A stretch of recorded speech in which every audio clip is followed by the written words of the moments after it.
Just before the US-Indonesia Defense Pact on 13 April, an Indian media outlet leaked a classified plan, proposing blanket access for US military jets in Indonesian airspace to monitor the Malacca Strait. The revelation sparked backlash in Indonesia, leading to the overflight clause being dropped from the pact. US President Donald Trump has said that the naval blockade targeting Iranian ports and vessels will remain in force until a final deal with Iran is completed. Ukraine's National Security and Defense Council Secretary held high-stakes meetings with National Security Advisor Prithvi-II, and this meeting comes after 1 American and 6 Ukrainian nationals were arrested for training Myanmar-based militants in drone warfare. The Indian Air Force is expected to procure 700 Astra MK2 long-range air-to-air missiles, which will outperform Pakistan-operated PL-15E and offer performance comparable to China's PL-15. Hyderabad-based Apollo Microsystems has received a license to manufacture heavy weapon systems above 12.7 mm caliber, including missiles, anti-tank guided missiles, torpedoes, aerial bombs, rockets and loitering munitions. Hyderabad-based Zen Technologies has received a license to manufacture 12.7 mm, 23 mm, 30 mm and 40 mm cannons. The runway at Pune Airport, which was temporarily unavailable following a hard landing involving an Indian Air Force Su-30 aircraft, has now been restored and declared operational. The aircrew are safe, and no damage to civil property was reported. The DRDO has issued tenders for maintenance and upgrades of the Prithvi-II missile, to keep it operational under Strategic Forces Command.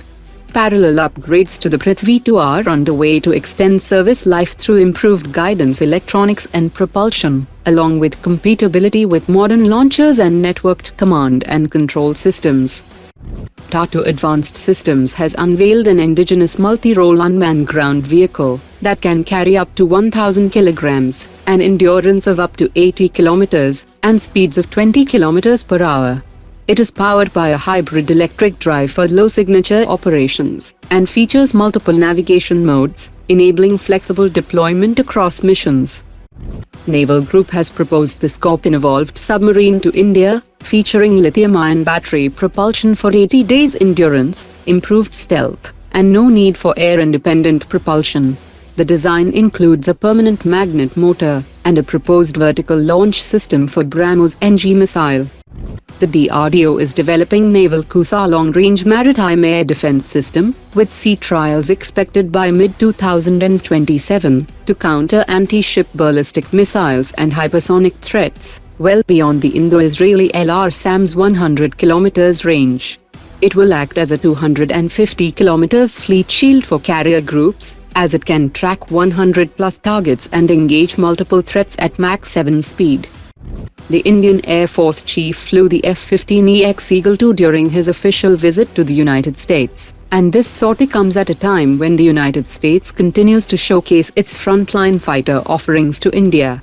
The F-15 platform has been offered to India for several years, particularly in the context of the 114M RFA program, but the flight is being seen as part of broader military-to-military engagement, rather than any immediate signal of procurement intent. Russia has cleared export of the R-37M ultra-long-range hypersonic air-to-air missile to India, with the Indian Air Force evaluating a potential 300 missile deal worth $1.2 billion. The missile will primarily integrate with Su-30, requiring mainly software upgrades to the aircraft radar and mission systems. Each Su-30 aircraft will carry 2 Mach 6 capable R-37M missiles that will offer a maximum range of up to 400 kilometers, designed to target high-value assets like AWACS tankers and electronic warfare platforms.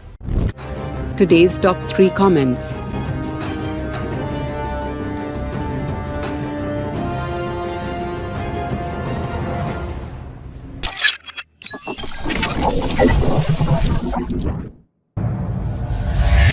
Omar dropped it.